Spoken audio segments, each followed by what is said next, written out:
Samot-saring adventure na may magagandang tanawin ang maaaring dayuhin ngayong tag-init sa Benguet at Ilocos Norte.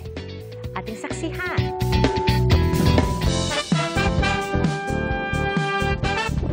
Iba't ibang pasyalan na may samot-saring aktibidad ba ang hanap nyo ngayong tag-init?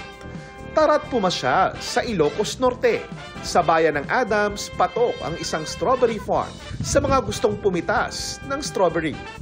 Libre ang pagtikim sa red and white strawberries, pero 200 pesos kada kilo para sa mga gustong mag-take out. Kung sakaling mapagod, pwedeng mag-overnight sa mga cottage. Pwede ring magtayo ng tent.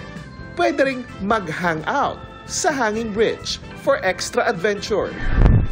Magandang tanawin at chill activity naman ang binabalik-balikan sa Burgos. Patok ang Kapurpurawan Rock Formation. Bukod kasi sa Instagrammable view, pwede ring mag-horseback riding. Dagdag atraksyon din ang windmills. At dahil dinarayo, pakiusap ng lokal na pamahalaan na huwag mag-iwan ng basura rito. Exercise with a view naman ang peg ng ilang empleyado ng DENR sa Ilocos Norte. Aba, may pa-morning Zumba sa tuktok ng Mount Lamin sa bayan ng Tilig.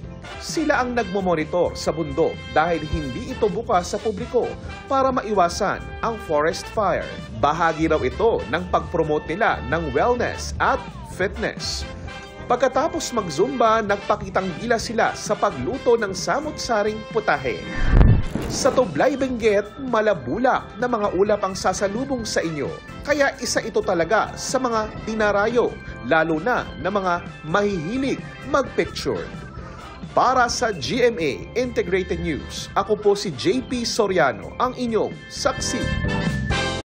Mga kapuso, maging una sa saksi. Mag-subscribe sa GMA Integrated News sa YouTube para sa iba't ibang balita.